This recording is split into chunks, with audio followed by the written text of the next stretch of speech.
Welcome to the In the Hunt podcast. Before we begin, I want to remind everyone you can find us on iTunes, Google Play, Podbean, YouTube, and now Spotify. And don't forget to interact with us on Twitter at jmendel94, and Topher is found at Cochran108. If you want to have some one-on-one time, talk a little Dolphins, maybe talk about who knows what else. All right, well, let's get you up and get on with the show.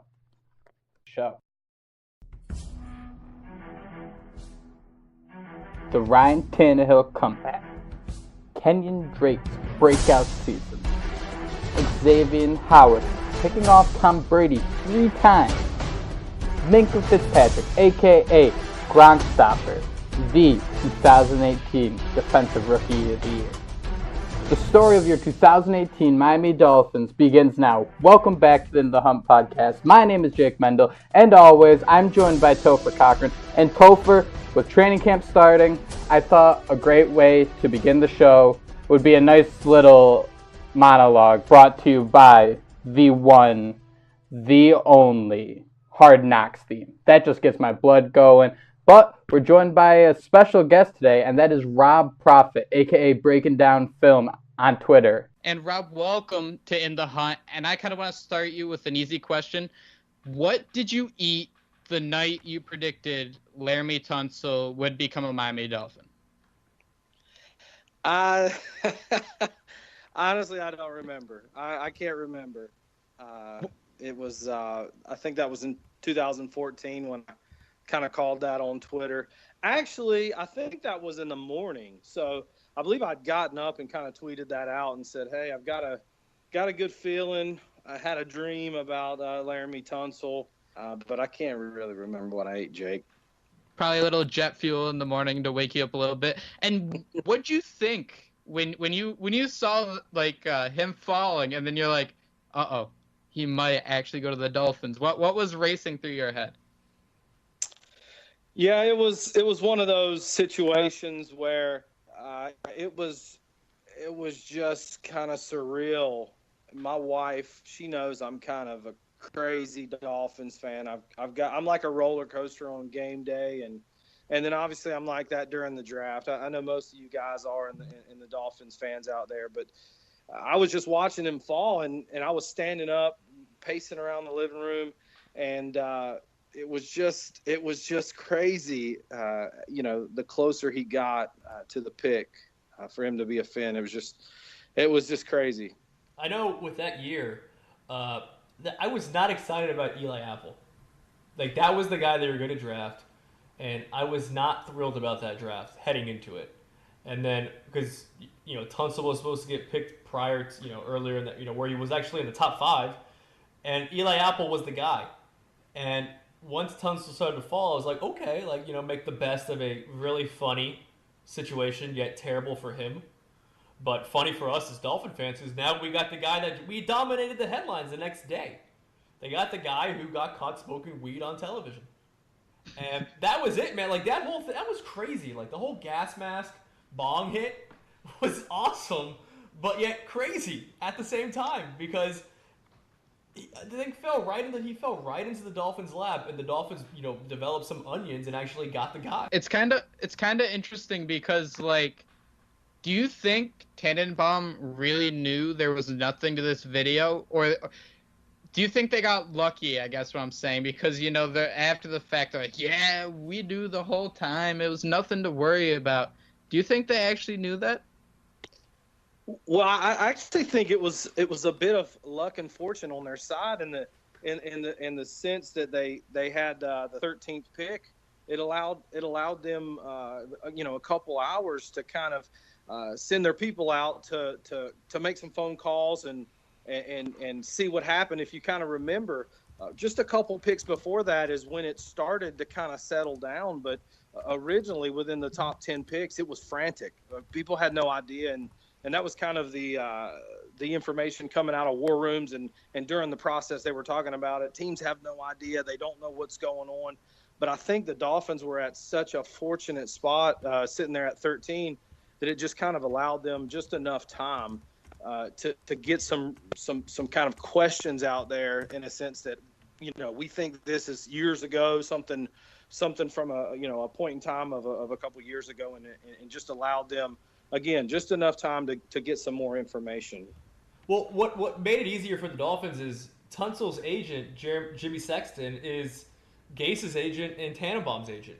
So I'm sure it made the whole process of finding out all those questions that you brought up, made it a lot easier for them to find out because they both have similar agents, and so that helped a lot. But what are you excited for? Going in, with training camp. Like, what are you pumped up for, Rob?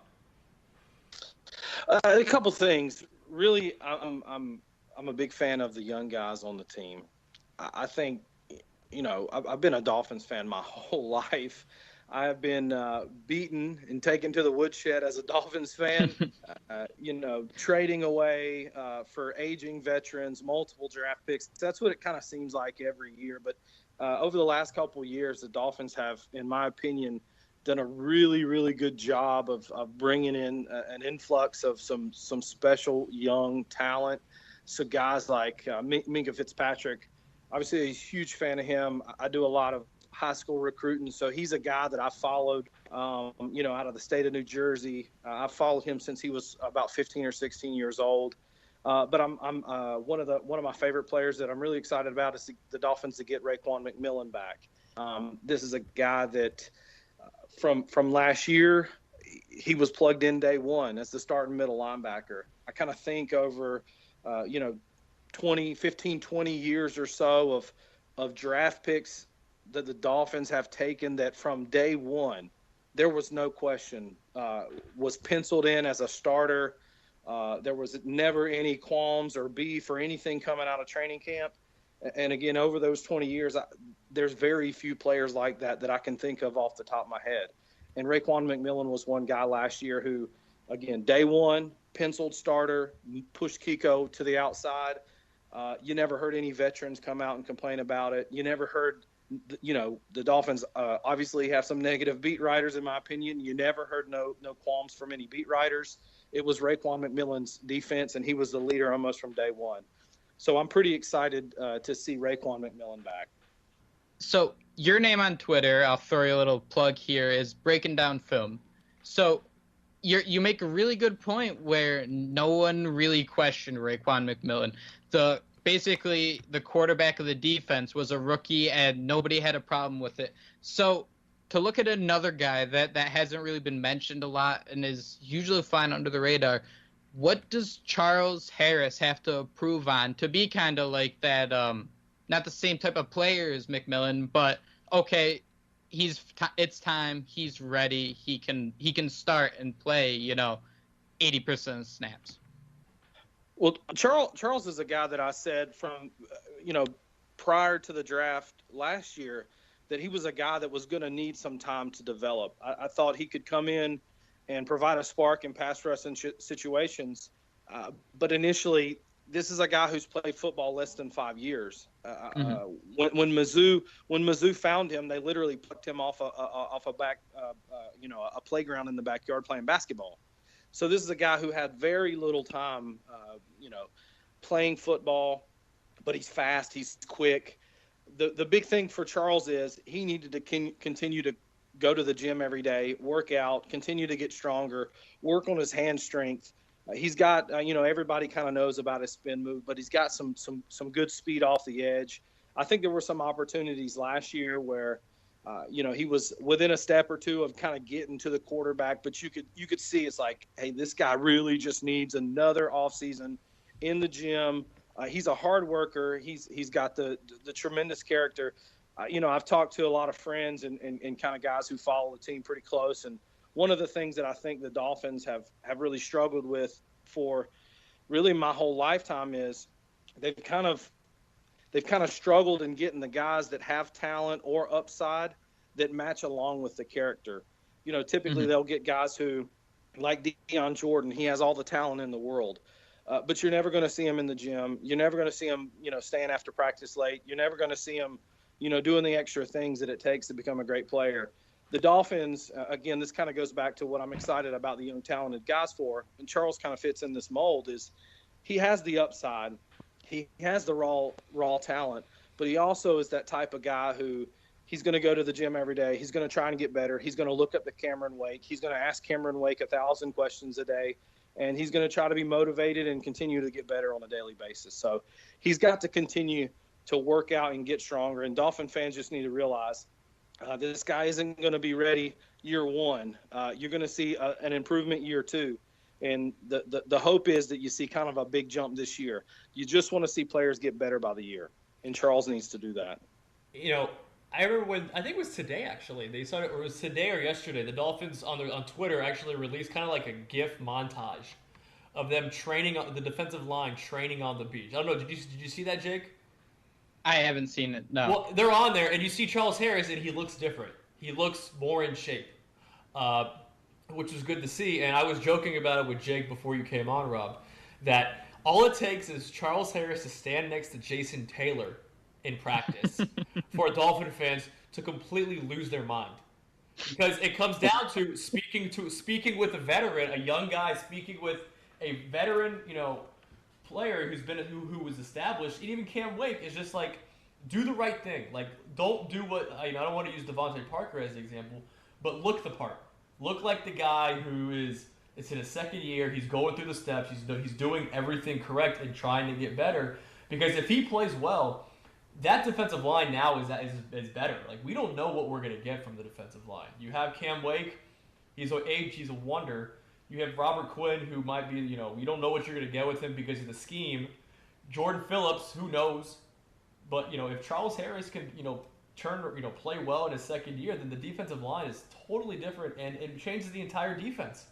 And I think it's interesting because one of the things that Rob preached a lot on Twitter was development. And, of course, we want to see wins always, but it's never that simple.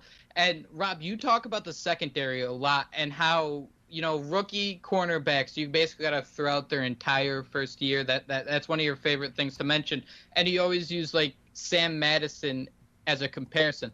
So when you look at guys like Minkah Fitzpatrick, Tankersley, Howard, even Lippett to go along with Rashad Jones, how good could the secondary be in 2018?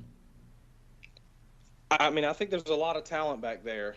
As you said, I think, and I've kind of preached this, since I first got on Twitter, but, defensive back, especially cornerback, to me, that and the quarterback position are the two most difficult positions to translate to from college to the pro. Now, I think what's helping quarterback out a little bit is you're kind of seeing some more college offenses coming to the pro. So that's kind of helping that position out. But from the cornerback, it hasn't changed. I mean, they're still out on an island. They're still expected to cover a guy one-on-one. They don't know what route they're running. They got to know the coverages and they got to know the scheme. And it's a big change for them. And, as you said, I've always said, Sam actually played, his rookie year, and you've seen some flashes. Patrick Surtain is one of my favorite Dolphin players of all time. And there were questions in his second season whether he was a bust or not. But, again, it just takes time to develop. And when you get a guy like Cordrea Tankersley who flashed as a rookie, to me, that's all you get. That's all you really want to see from a cornerback, a rookie cornerback, is a guy that can make some plays and flash. And you've seen Tankersley, against Matt Ryan and the Falcons when he kind of pushed that ball away and knocked it out of the hands, and Rashad Jones picked it off. Those are the things you want to see from a rookie. And then a guy in his second year like Xavier Howard, he struggled early on, but you kind of seen him start to get his feet under him as the season went on. And to me, it looked like the games finally slowed down and he was a different player. And in the second half of the season, there's an argument that Xavier Howard was one of the better players on the entire team. So from those two guys, and then you got Bobby McCain in the nickel. I'm a big fan of Bobby in the nickel. I think he's a tremendous nickel guy. And then getting somebody like Minkah Fitzpatrick, who I think his most natural position in the NFL is at the free safety spot. This is a guy that he is going to be the reincarnation of Adam Gase in the player. I mean, as far as a player, he's a coach on the field. He knows what everybody's doing at all times, what they're supposed to be doing. And the Dolphins have really lacked a true free safety, somebody who can cover the deep center field. They've really lacked that since the days of Brock Marion. And, and I know I'm going back back a ways, but to me, that's really the last true free safety the Dolphins have had. And I think you're going to get a guy like, Minka, who, believe it or not, he doesn't have the most incredible, freaky athletic ability. I mean, he's athletic, but where he wins at is with his mind, his preparation, and understanding what it takes throughout the week to get prepared, not only with his body, but also, when it comes to the game film and preparing for their offense. He is, by all accounts, from Nick Saban, a guy that is possibly the smartest player that Nick Saban ever coached, and that's pretty incredible. So, Rashad Jones, the big thing about Minka Fitzpatrick is it allows Rashad Jones to do what he does best, and that's kind of play in that box. I'm as big of a fan, and I think you know this, Jake. I'm as big of a fan of Rashad as there is, but Rashad has some limitations, and Dolphin fans need to understand that. But where he's good at, he's great, and that's in the 20-yard box. If you get Rashad Jones playing, in a true strong safety role, that's where he's really going to excel. And Minka really kind of not only allows that, but allows Rashad to really show out his skills in that role. Yeah, I think when we look at Minka, we just think upside, upside, upside. And I kind of said this jokingly originally, but I'd like to turn it into a thing, because it seems like when the Dolphins, are, every pun intended, yes, in the hunt, there's 2 or 3 games we can look at where we're just asking, where's the play? Where's the one, hit to knock a ball loose, that interception, something like that. And I want to label Minka way too early. I want to, call him the Gronk stopper. And what does he have to do to, kind of head in that direction his rookie year? Well, the big thing is he's got to understand Gronk's game. He's not going to be able to get too overly physical with Gronk, because that's really not fair. Gronk is 260 pounds and Minka is 200 pounds. Where Minka is going to have to succeed at is where he succeeded his whole life, and that's with his brain. He's going to have to prepare and understand how he can cover him without getting physically overmatched. And he's going to have to use his technique. Now, that's a big thing with Minka Fitzpatrick's game is his technique. He is so sound in his hip movement, in his footwork, in his eyes, and how he plays the ball. All his technique is about as good as you're ever going to get. And he's going to have to win in that department to win against somebody like Gronkowski or Travis Kelce. I think if Minka, all it takes is for him to make 1 or 2 plays against New England, and specifically on Gronk, and the Dolphin fan base will lose their mind. Jake will agree with this, that if Minka Fitzpatrick makes a play, and whether it's a pass deflection, covering Gronk, the Dolphin fan base will just completely lose their mind, because that's why you got him, is to defend players like that. And if Minka can play well, then like you said, you could put Rashad Jones, you could put him in the box, and it just allows for more creativity on defense. But what do you think on offense? The Dolphins, what gets you pumped up on offense when it comes to entering training camp? This is kind of a cop out. I get it, but it's really just getting the quarterback back. Right. And I'm not, I try to be as realistic as possible. And I think, the homers attack me, and then the negatives, Nancy's on Twitter, attack me, because I just try to stay down the middle and stay realistic. I think Ryan Tannehill is limited as a quarterback, but I think what you get out of him is a much more efficient and effective, really that's the key word, effective Adam Gase offense. Right. He's able to move the pocket. He's able to do some things athletically that allow Adam Gase to really utilize the style of offense that he's looking for and that he wants. And, Jay Cutler, I said this last year, Jay Cutler missed so many guys wide open just because he seemed like he was not, for whatever reason, he just was not the quarterback Adam Gase needed. And I think getting Ryan Tannehill back, And another thing is the growth of Jakeem Grant. I don't know why, but I really like Jakeem Grant. I think you're going to see some explosive playmakers being utilized by Ryan Tannehill. Kenyon Drake is another one that's really going to make the Dolphins much more exciting from a big play standpoint. Yeah, absolutely. And you kind of mentioned it earlier. How long would you say you've been a Dolphin fan? I don't want to call you older than you really are. No, it's all good. I'm 35 years old, and Oh, that's young. I'm 29. Yeah. Well, I'm 35 years old, and I have a picture on my dresser beside my bed of me in an incubator with a stuffed Dolphins football. So literally from the day I was born, I've been a Dolphins fan, and really the